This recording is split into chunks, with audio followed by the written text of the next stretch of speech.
Okay, നമ്മുടെ മലയാള സിനിമയിൽ നിന്ന് പോയ ഒരു നടി, ചേട്ടന് ഭയങ്കര ഇഷ്ടമുള്ളൊരു നടി, അവർ തിരിച്ചു വന്നിരുന്നെങ്കിൽ, കുറച്ച് സിനിമകളൊക്കെ ചെയ്തിരുന്നെങ്കിൽ, ഇപ്പോഴും നിലനിന്നിരുന്നെങ്കിൽ എന്ന് ചേട്ടൻ ആഗ്രഹിക്കുന്ന ഒരു നടി ആരാ? കൽപ്പന. കൽപ്പന. വേറൊരു ഇന്റർവ്യൂവിലും പാർവതി ചേച്ചി ഇങ്ങനെ കൽപ്പന ആണല്ലേ? എന്തുകൊണ്ടാ ചേട്ടാ അത്? ഭയങ്കര ഇഷ്ടമാണ്. ഭയങ്കര രസകര ആർട്ടിസ്റ്റ് അല്ലേ? ഓക്കെ, ശരി. ഇനി വീണ്ടും ട്രൂത്ത് ഓർ ഡെയർ? ഇനി ട്രൂത്ത് മതി.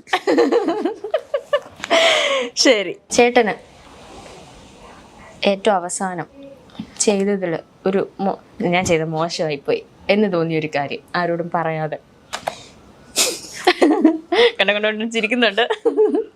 ആരോടും പറയാതെ ചെയ്തു ഒരു കാര്യം, അല്ലെങ്കിൽ പറഞ്ഞിട്ട് ചെയ്തു എന്ന് വെച്ചോ, ചെയ്തൊരു കാര്യം ഭയങ്കര മോശമായിപ്പോയി, ഓ വേണ്ടായിരുന്നല്ലേ എന്നിങ്ങനെ തോന്നിയൊരു കാര്യം? സത്യം പറഞ്ഞ അങ്ങനത്തെ ഒരു കാര്യം ചെയ്യാറില്ല. എന്തെങ്കിലും ആരോടത്തും പറഞ്ഞിട്ടൊക്കെ പോകാറുള്ളൂ. എവിടെ പോയാലും എന്തെങ്കിലും ചെയ്യാറുള്ളതും അങ്ങനെ തന്നെയാണ്. പിന്നെന്താ അങ്ങനെ മോശമായിപ്പോയത്? അങ്ങനെ മോശമായിപ്പോയൊന്നുമില്ല. ഇടയ്ക്ക് സിനിമ കാണാൻ വേണ്ടി വീട്ടിൽ മോളെയും വൈഫിനെയും വിളിച്ചു. മോൾക്ക് താല്പര്യമില്ല എന്ന് പറഞ്ഞ ഉടൻ തന്നെ ഞാൻ ഒറ്റയ്ക്ക് പോയി സിനിമ. വേണമെങ്കിൽ കുറച്ചും കൂടെ പ്രസ് ചെയ്തെങ്കിൽ വന്നനെ. സിനിമ കണ്ടുകൊണ്ട് ഞാൻ വിചാരിച്ചു, അയ്യോ അവരെ കൂടെ ഉണ്ടായിരുന്നെങ്കിൽ കൊള്ളായിരുന്നു എന്ന് തോന്നി. അതിപ്പോൾ അതിന് പകരമായിട്ട് ഞാൻ ഇപ്പോൾ ചെന്നോട്ടെ സ്പൈഡർമാൻ കാണിക്കാൻ കൊണ്ടുപോകും. അത്രയൊക്കെ ഉള്ളൂ, അല്ല വേറെ ഒന്നും. അതെ, മോശമായിട്ടൊന്നും അങ്ങനെ തോന്നിയിട്ടൊന്നുമില്ല. ഓക്കെ, ശരി. അപ്പം അത്രേ ഉള്ളൂ. ഇനി 2 ക്വസ്റ്റ്യൻ വേണോ? പോരെ. ഓക്കെ, ശരി. ഓക്കെ, അപ്പോൾ ഫസ്റ്റ് ക്വസ്റ്റ്യൻ, പ്രതിഫലം മേടിക്കാതെ ഞാൻ സിനിമ ചെയ്തിട്ടുണ്ട്, യെസ് ഓർ നോ? യെസ്. കൂടെ അഭിനയിച്ച നായികയോട് പ്രണയം തോന്നിയിട്ടുണ്ട്? രസത്തനെയോ ഇങ്ങനെ വെച്ചാൽ ഓണെന്നാ? നോ. അല്ല, ഇങ്ങനെ സംഭവം ഓണ എന്നുള്ളതാ. അത് ഭയങ്കര രസമാണത്. ജീവിതത്തിൽ ഒരു മാന്യനായിട്ട് അഭിനയിക്കേണ്ടി വന്നിട്ടുണ്ട്? മാന്യനാണല്ലോ, അഭിനയിക്കേണ്ടി വന്നിട്ടില്ല, മാന്യനാണ്. ഓക്കെ, അഭിനയിച്ചു കഴിഞ്ഞ ഏതെങ്കിലും ഫിലിം വേണ്ടായിരുന്നു എന്ന് തോന്നിയിട്ടുണ്ടോ?